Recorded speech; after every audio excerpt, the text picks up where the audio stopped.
La vérité, n'est pas qu'il ne veut pas te parler, c'est qu'il ne sait pas s'il peut te faire confiance.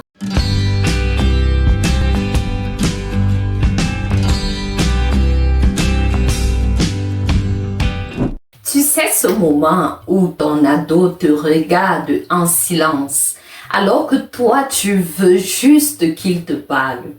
Tu poses une question toute simple et il répond pas rien ou je sais pas. Et toi tu te dis, mais pourquoi il me cache tout?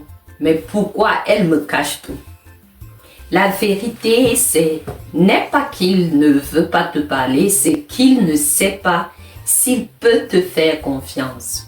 Et aujourd'hui, je vais te révéler le secret pour ouvrir cette porte invisible, celle du cœur de ton ado.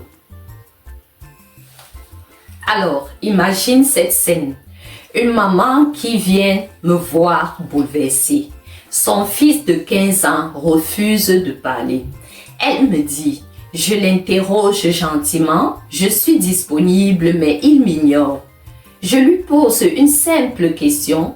Quand il était petit et qu'il pleurait, comment réagissais-tu? Elle réfléchit, puis me répond. Je le rassurais, mais parfois je minimisais. Je disais que c'était pas grave. Et là, on comprend, l'enfant a grandi, mais il a intégré mes émotions n'ont pas de place ici. Et toi, aujourd'hui, est-ce que ton ado ressent que tu peux entendre ses vérités, même celles qui dérangent? Est-ce qu'il peut te faire confiance? Voici donc les 3 clés pour devenir le confident de son ado.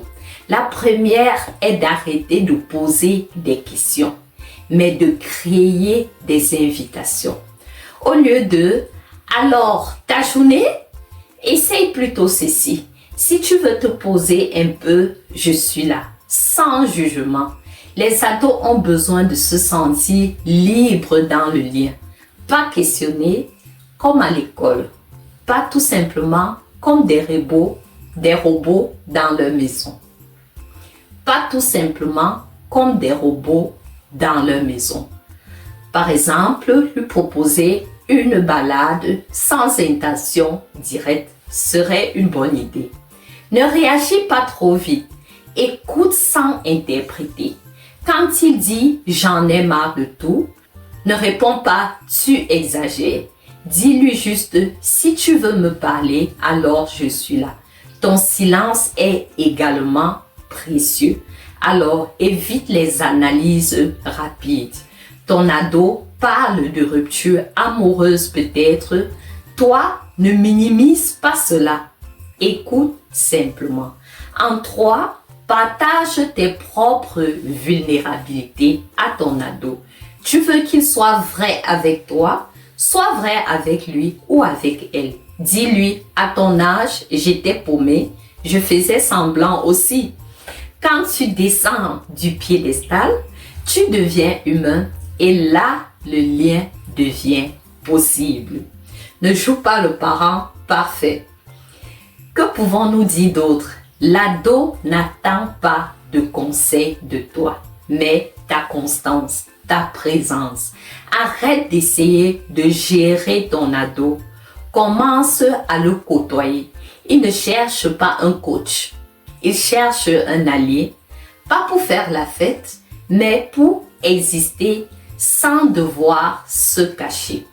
Et oui, parfois tu seras son punching ball émotionnel, mais si tu tiens bon, il verra que ton amour est réel et qu'il ne dépend pas de son comportement.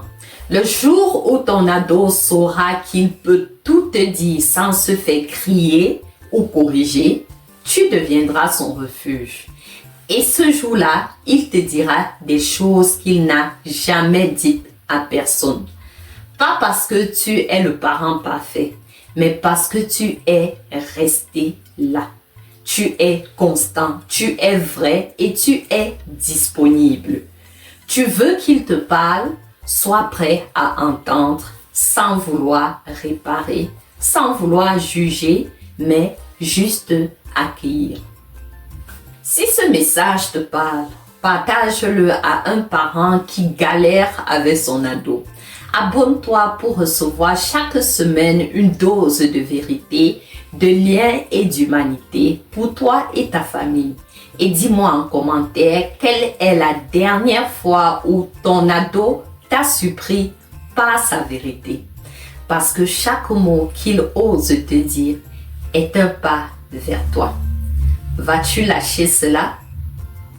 Que ne donnerait pas une mère au monde pour être en complicité avec son enfant? Réfléchis bien et décide-toi. Sois complice avec ton ado. Crée le lien. C'est toi le parent. À bientôt.